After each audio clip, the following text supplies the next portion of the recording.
Vasudevaya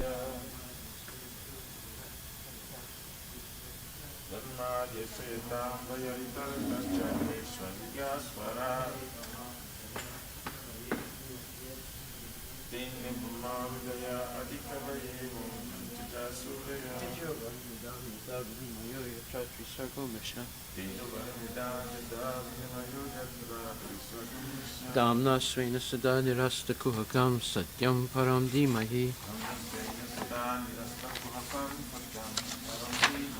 O my Lord, Shri Krishna, son of Vasudeva, O all-pervading personality of Godhead, I offer my respectful obeisances unto you. I meditate upon Lord Shri Krishna because he is absolute truth, and the primeval cause of all causes, of the creation, sustenance, and destruction of manifested universes. He is directly and indirectly conscious of all manifestations, and he is independent because there is no other cause beyond him. It is he only who first imparted the Vedic knowledge unto the heart of Brahmaji, the original living being. By him, even the great sages and demigods are placed into illusion, as one is bewildered by the illusory representations of water seen on fire or land seen on water. Only because of him do the material universes, temporarily manifested by reactions to the three modes of nature, appear factual although they are unreal. I therefore meditate upon him, Lord Shri Krishna, who is eternally existent in a transcendental abode, which is forever free from the illusory representations of the material world. I meditate upon him, for he is the absolute truth. Dharma Pujita Kaitravatra Paramo Nirmatsaranam Satam Vedyam Vastavam Atra Vastu Shivadam Tapa Trayon Mulanam Srimad Bhagvatam Mahamuni Krite Kim Va Parir Ishwaraha Sadyo Hridi Avarudyate Tra Krite Bihi Sususabhistakshanat. Completely rejecting all religious activities which are materially motivated. This Bhagavata Purana propounds the highest truth, which is understandable by those devotees who are fully pure in heart. The highest truth is reality distinguished from illusion for the welfare of all. Such truth uproots the threefold miseries. This beautiful Bhagavatam, compiled by the great sage Vyasadeva in his maturity, is sufficient in itself for God realization. What is the need of any other scripture? As soon as one attentively and submissively hears the message of Bhagavatam, by this culture of knowledge, the Supreme Lord is established within his heart. Nigama kalpatarur galitam phalam sukhamukad amrita dravya samyatam pipata bhagatam rasam alayam muhur aho rasika bhuvibhavakaha. O expert and thoughtful men, relish Srimad Bhagvatam, the mature fruit of the desire to read Vedic literatures. It emanated from the lips of Sri Sukadeva Goswami. Therefore, this fruit has become even more tasteful. Although its nectarine juice was already relishable for all, including liberated souls. Shinvatam Swakata Krishna Punya Shravana Kirtanam Hiryantaksto Hi Abhadrani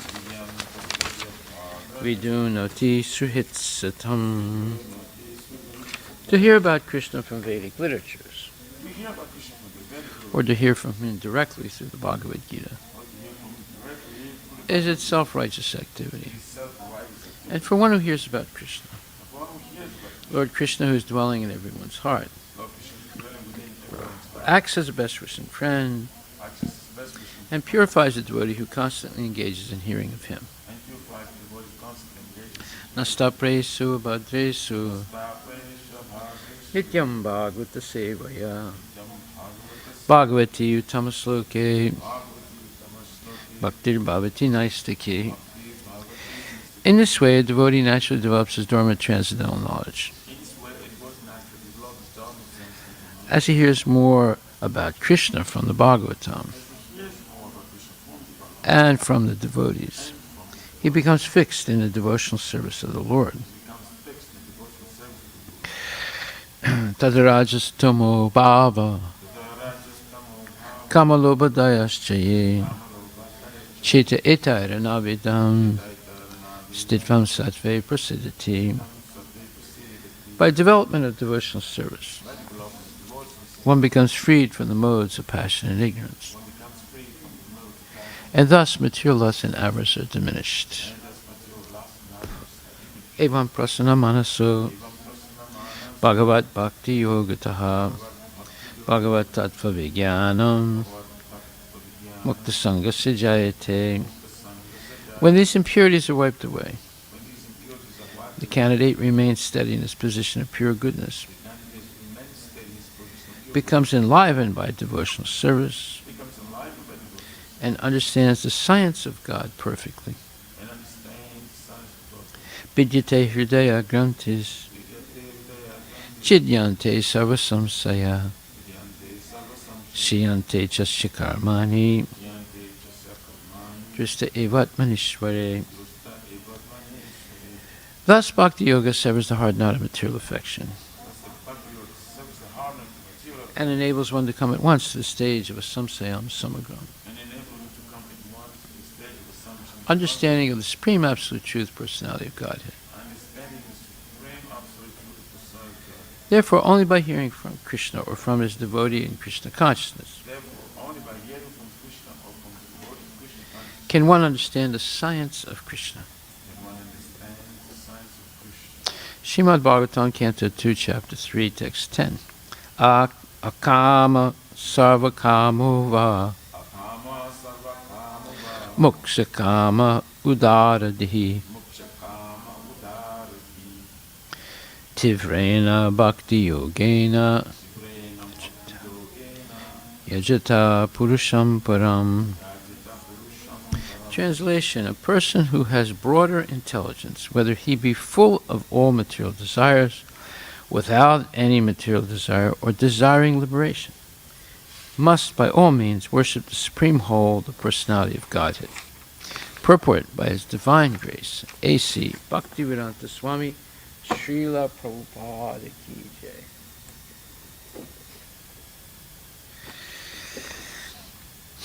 The Supreme Personality of Godhead, Lord Shri Krishna, is described in the Bhagavad Gita as Purushottama, or the Supreme Personality. It is He only who can award liberation to the impersonalists by absorbing such aspirants in the Brahmajyoti, the bodily rays of the Lord. The Brahmajyoti is not separate from the Lord, as the glowing sun ray is not independent of the sun disk. Therefore, one who desires to merge into the supreme, impersonal Brahmajyoti must also worship the Lord by Bhakti Yoga, as recommended here in the Srimad Bhagvatam. Bhakti Yoga is especially stressed here as the means of all perfection. In the previous chapters, it has been stated that Bhakti Yoga is the ultimate goal of both Karma Yoga and Jnana Yoga. And in the same way, in this chapter, it is emphatically declared that Bhakti Yoga is the ultimate goal of the different varieties of worship of the different demigods. Bhakti Yoga, thus being the supreme means of self-realization, is recommended here. Everyone must therefore seriously take up the methods of Bhakti Yoga, even though one aspires for material enjoyment or liberation from material bondage. Akama is one who has no material desire. A living being naturally being the part and parcel of the Supreme Whole, Purusham Purnam, has as his natural function to serve the Supreme Being, just as the parts and parcels of the body or the limbs of the body are naturally meant to serve the complete body. Desireless means, therefore, not to be inert like the stone, but to be conscious of one's actual position and thus desire satisfaction only from the Supreme Lord. Srila Jiva Goswami has explained this desirelessness as Bhajaniya Parama Purusha Sukhamatra Swa Sukhatvam in his Sandarbha. This means that one should feel happy only by experiencing the happiness of the Supreme Lord. This intuition of the living being is sometimes manifested even during the conditioned stage of a living being in the material world, and such intuition is expressed in the matter of altruism, philanthropy, socialism, communism, etc., by the undeveloped minds of less intelligent persons. In the mundane field, such an outlook of doing good to others in the form of society, community, family, country, or humanity is a partial manifestation of the same original feeling in which a pure living entity feels happiness by the happiness of the Supreme Lord. Such superb feelings were exhibited by the damsels of Rajabhumi for the happiness of the Lord. The gopis loved the Lord without any return, and this is the perfect exhibition of the akama spirit. Kama spirit, or the desire for one's own satisfaction, is fully exhibited in the material world, whereas the spirit of akama is fully exhibited in the spiritual world. Thoughts of becoming one with the Lord, or being merged in the Brahmajyoti, can also be exhibitions of kama spirit, if they are desires for one's own satisfaction to be free from the material miseries. A pure devotee does not want liberation, so that he may be relieved from the miseries of life. Even without so-called liberation, a pure devotee is aspirant for the satisfaction of the Lord. Influenced by the Kama spirit, Arjuna declined to fight in the Kurukshetra battlefield because he wanted to save his relatives for his own satisfaction. But being a pure devotee, he agreed to fight on the instruction of the Lord because he came to his senses and realized that satisfaction of the Lord at the cost of his own satisfaction was his prime duty. Thus he became a kama, that is, the perfect stage of a perfect living being. Udaradi means one who has a broader outlook. People with desires for material enjoyment worship small demigods, and such intelligence is condemned in the Bhagavad Gita, 7th chapter, 20th verse, as Hrita Jnana, the intelligence of one who has lost his senses. One cannot obtain any result from demigods without getting sanction from the Supreme Lord. Therefore, a person with a broader outlook can see that the ultimate authority is the Lord, even for the material body, and benefits. Under the circumstances, one with a broader outlook, even with the desire for material enjoyment or for liberation, should take to the worship of the Lord directly. And everyone, whether an akama or sukkama or mokshakama, should worship the Lord with great expedience. This implies that bhakti yoga may be perfectly administered without any mixture of karma and jnana, as the unmixed sun ray is very forceful and is therefore called tivra. Similarly, unmixed bhakti yoga of hearing, chanting, etc. may be performed by one and all regardless of inner motive. Srila Prabhupada Patita Bhavana Ki Jai. So there are many profound points made in this purport by Srila Prabhupada. Let me just read the verse again. A person who has a broader intelligence, whether he be full of all material desires, without any material desire, or desiring liberation, must by all means worship the supreme whole, the personality of Godhead. So then again, be able to, you read the verse, but you're able to write a purport like this to this verse is something that only a pure devotee can do and bring out so many profound points. What's very interesting in this verse is that the meaning of desirelessness given by Srila Jiva Goswami. It's a very, very interesting definition. The Mayavadis misinterpret the word desireless as having no desires at all.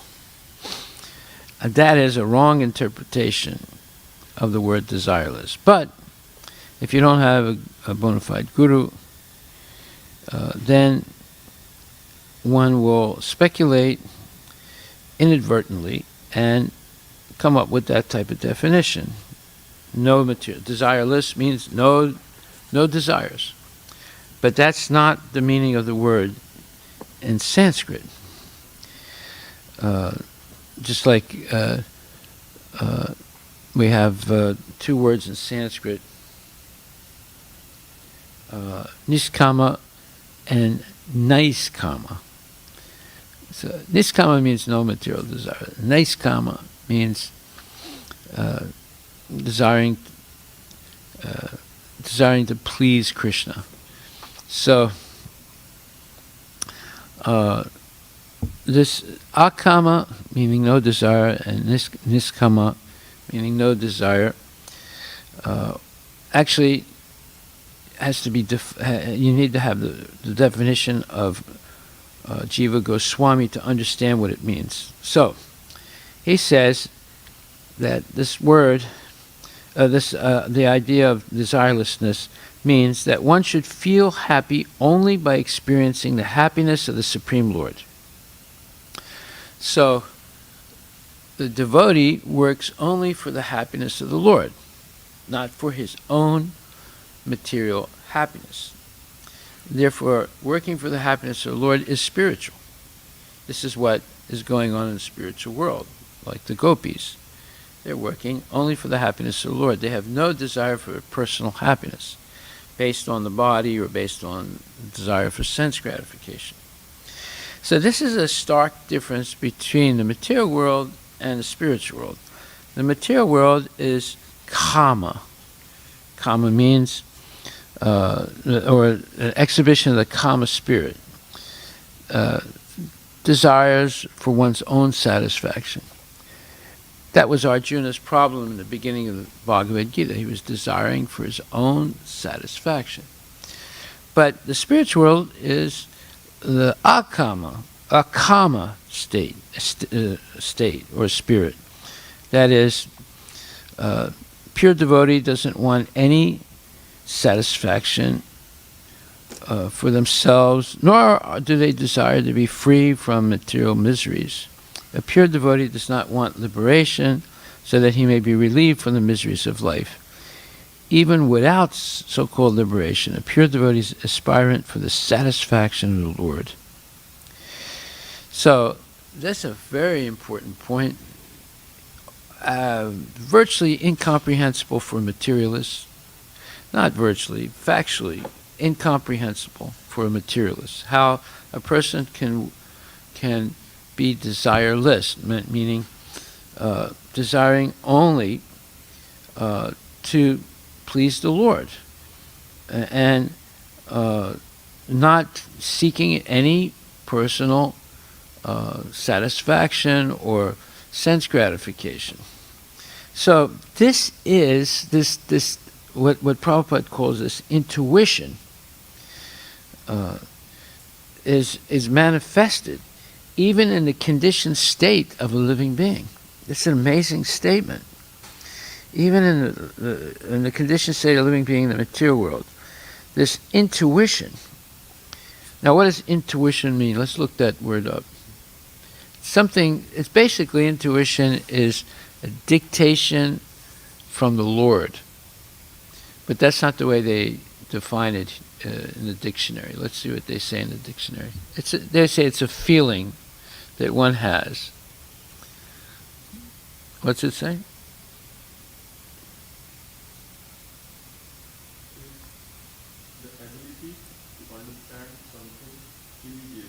The ability to understand something immediately. Go ahead, some more.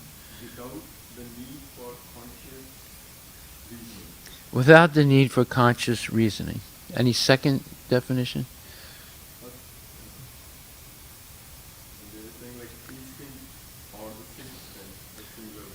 Instinct or the sixth sense. So, yeah, go ahead.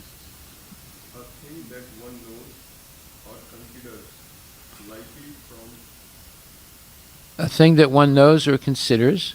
Likely from instinctive. What was that word? No, before that. Lightly? Slightly. What? Lightly. What? Lightly. L-I-K-E. Yeah, lightly. Yeah. Or considered likely from instinctive feelings rather than conscious reasoning. Whenever they say instinctive, that means it's a dictation from the supersoul. They don't understand it like that, but that's what it is. Like animals act instinctively. That means they're being dictated to by the spirits, the supersoul. They're being told to do like this or like that. So, okay, so this intuition, let's say knee-jerk conviction that something is right, although you don't, it's not rational, it's not thought out carefully, but you just feel it's the right thing to do. Is that right, what it says? What's the first definition again? The ability to understand something immediately. Okay, the ability to understand something immediately, okay. Without the need for conscious reasoning. Without the need for conscious reasoning. Okay, so Prabhupada says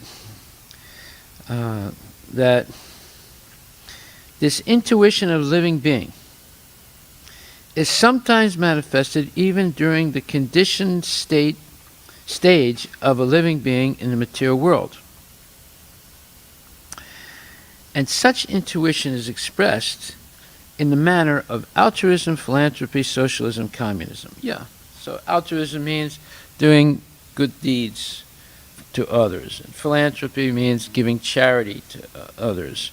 And socialism means everyone should be equally treated by the government. You know, in other words, you should have free education, free health care, and free transportation, things like that, right?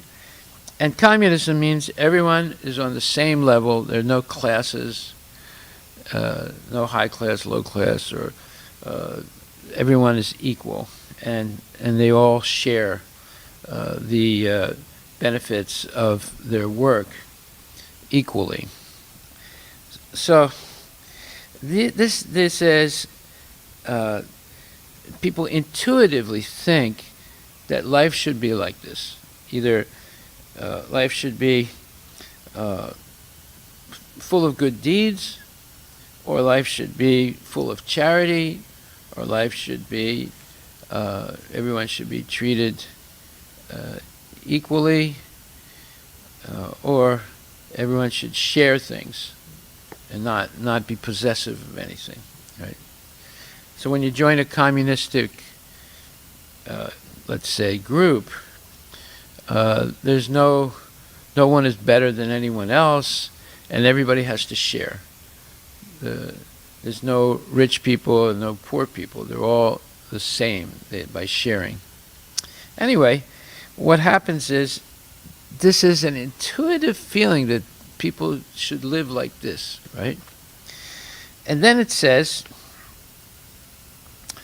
that this intuition is expressed in the manner of altruism, philanthropy, socialism, communism, etc., by the undeveloped minds of less intelligent persons. Well, who is he talking about here now? He's talking about people like Bill Gates and other so-called philanthropists, and talking about people who want to do good things for other people, and talking about, not that this is bad, but it's not the pure thing that's going on in the spiritual world. There's still karma involved. You have to cover your mouth when you do that. Okay. There's still karma involved. There's still desire for sense gratification involved. Then it says, in the mundane fields such as outlook of doing good to others in the form of society, community, family, country, or humanity, is a partial manifestation of the same original feeling in which a pure living entity feels happiness by the happiness of the Supreme Lord. So instead of happiness by happiness of the Supreme Lord, it's happiness by happiness of the family, the society, the community, the country, or humanity. So you see, people can't help but act in certain ways intuitively, because this is where their original culture was, Krishna consciousness, acting uniquely for the pleasure of the Lord, even at the expense of one's own sense gratification, one's own situation which may be miserable, etc. Such superb feelings were exhibited by the damsels of Rajabhumi for the happiness of the Lord. So the highest principle of this, working for the pleasure of the Lord is exhibited by the gopis. They have no desire for any return, as it says, nothing in return for their service. And this is the perfect exhibition of the akama spirit. So this was a question that came up early on in Krishna consciousness, when there was a question of, well, should the temple, this is when most devotees were living in temples. Nowadays, most devotees don't live in temples. But previously, almost all the devotees were living in the temple. So the question is, should the temple provide medical care for the devotees? Should the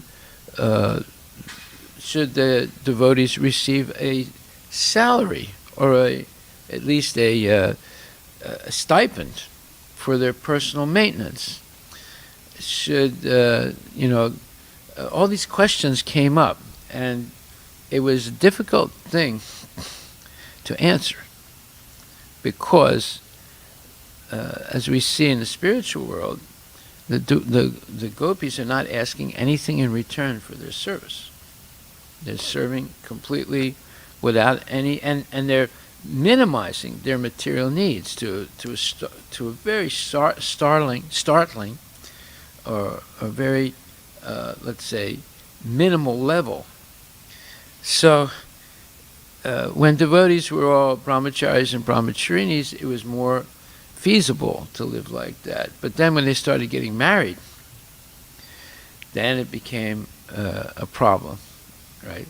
And then when the devotees started businesses for the grihastas, then it became really problematic, right? So it turned out that Prabhupada said anyone living in the temple must live very simple life, and they don't receive salaries. They should be given minimal maintenance, right?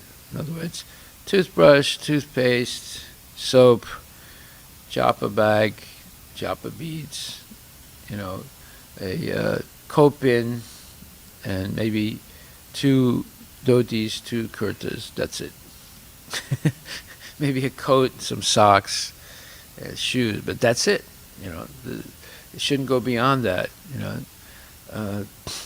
So what subverted that whole idea of minimalist living was leaders sometimes would, end up with Rolex watches and gold chains and rings and a better apartment, so then obviously that slippery slope began where people said, well, why does he have all that stuff and we don't have that stuff, see? So then other people wanted to have the nice clothes and the Rolex watch and so forth. So you see this tension is there as soon as one wants to evolve materially. Now, in the beginning, everyone was living very, very simply. I mean, basically with nothing, right?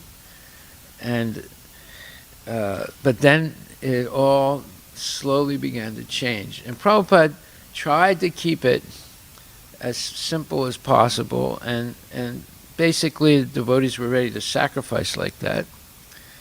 But later on, after his disappearance, it just went out of control. Okay, so the gopis loved the Lord without any return. And this is the perfect exhibition of a kama spirit. Kama spirit, or the desire for one's own satisfaction, is fully exhibited in the material world, whereas the spirit of akama is fully exhibited in the spiritual world. Thoughts of becoming one with the Lord, or being merged in the Brahmajyoti, can also be exhibitions of kama spirit, if they are desires for one's own satisfaction, to be free from the material miseries. So this is the whole point of the impersonalists. They want to be free of miseries. Therefore, they refuse to act. They want to just meditate on something impersonal and withdraw from the material world. Whereas devotees don't want to meditate on something impersonal. They want to meditate on Krishna, the Supreme Person. And they don't want to withdraw from the material world.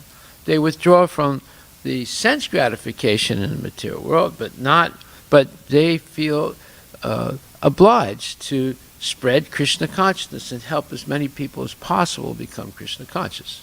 This is the difference between a kripana and a devotee. Is a selfish person interested only in his own satisfaction, and a devotee is a real altruist, so only interested to help others become Krishna conscious. Therefore, there are very few real devotees. There are devotees, but then there are very few pure devotees, because a pure devotee dedicate his whole life, or her whole life, in helping others become Krishna conscious, even at the expense of their own difficulties. In other words, they will not be altered in their determination to please the Lord and to spread the glories of the Lord, even though they may be very sick. And one example of that was this very famous devotee named Jayananda Prabhu. He had leukemia, but he didn't stop building the Rasayatra cart for Srila Prabhupada and for Lord Jagannath. He didn't stop his service. He inherited like $70,000 after one of his parents died. He gave all the money to Prabhupada. He didn't try and heal himself from leukemia. And Prabhupada sent the check back to him and said, maybe you should use this. You should use this to heal yourself. And Jayananda sent it back to Prabhupada. It says, I think you can use it better than me. So he was an example of minimalist living.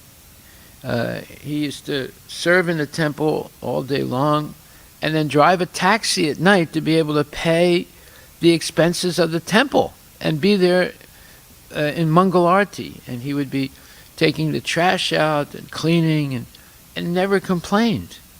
He was just an amazing person. He was very saintly. And everybody liked him. And he never really accepted any position of authority. But his authority was higher than anybody else's by his example. Everyone respected him and loved him because he was selfless. He was completely dedicated to Prabhupada. And Prabhupada recognized him as such a pure person.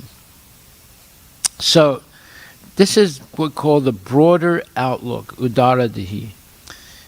People with desires for material enjoyment worship small demigods, and such intelligence is condemned in the Bhagavad Gita, 7th chapter, 20th verse, as Hritagyana, the intelligence of one who has lost his senses.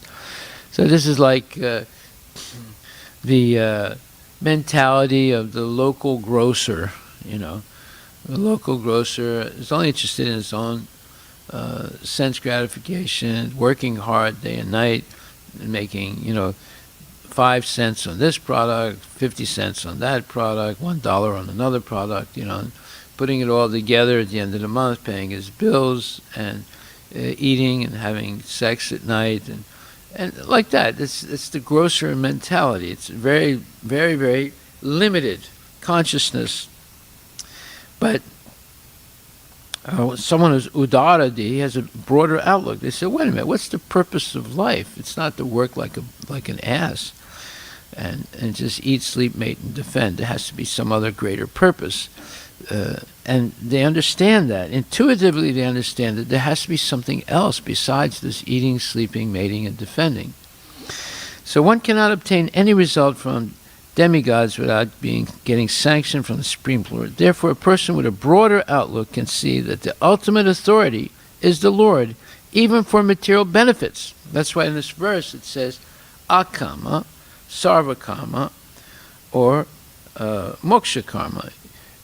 You may be a person without any material desires. You may be a person full of material desires. Or you may be a person who wants liberation from all the miseries of this material world. Everyone should worship Krishna. And Krishna will satisfy, to a certain extent, a person who has all material desires. Right? And Krishna can help one merge into the Brahmajyoti. Or Krishna can take the akama devotee back to Godhead. But in any case, everyone should worship Krishna because he's the ultimate beneficiary of all sacrifices. He's the ultimate proprietor of everything. He's the best friend and closest person to us. Therefore, we should all serve the Lord. That's the point of this verse. And everyone, whether an akama or sakama or moksha-kama, should worship the Lord with great expedience. Look up the word expedience. E-X-P-E-D-I-E-N-C-E. It means like with great effort and paying a lot of attention to the details. Let's see what it says. E-X-P-E-D-I-E-N-C-E. What's it say? E-X-P-E-D-I-E-N-C-E. Okay, say that. What's it say? The quality of being convenient and practical despite possibly being improper or immoral. This is convenient. The similar words are convenient or advantage. Okay, anyway. You don't have expediency, right? No, expedience. It's a noun. Okay, this implies that bhakti yoga may be perfectly administered without any mixture of karma and jnana, as the unmixed sun ray is very forceful and is therefore called tivra. Similarly, unmixed bhakti yoga of hearing and chanting, and Shravanam, Kirtanam, Vishnu, all these 9 practices of devotional service may be performed by one and all regardless of inner motive. You can be full of material desires, you can be free of material desires, you can desire liberation. Still you can practice bhakti yoga and be benefited by it. So what did you find the word expedience?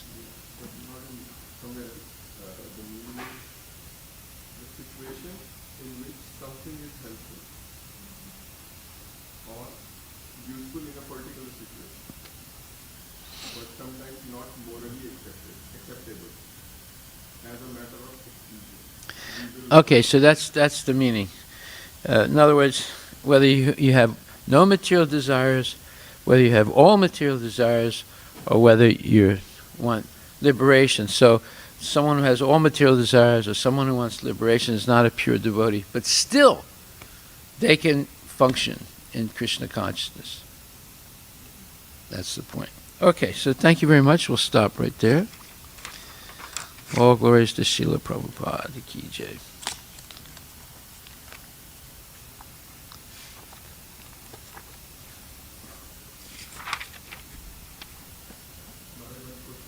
Yeah. So if a devotee is serving and in return he is looking for some satisfaction like recognition or something like so, is it going on? So a devotee is serving, but still looking for some satisfaction, like recognition, Or anything else? or any other, let's say, return. Recognition, satisfaction. Yeah, so that's not a pure devotee. That's a mixed devotee. That's Mishra, Karma Mishra, Jnana Mishra, Yoga Mishra, it's mixed. It's not pure. Okay? But still, they can make spiritual advancement if they continue in the association of other devotees, good devotees, and follow the instructions of spiritual master. Eventually, all those mixtures of impurities will be purified. Haribol. But that person is little superior than the regular communists. Those are just working for the community benefits. But see, no one is excluded from bhakti yoga. No one is excluded. You might have no desires, or you might be desireless. You may be full of material desires. You may be a Mayavadi, right? But if you engage in devotional service, all that will be purified over time, as long as you take advice from the devotees and from the Shiksha and Diksha gurus. No one is excluded. You can exclude yourself by refusing to follow.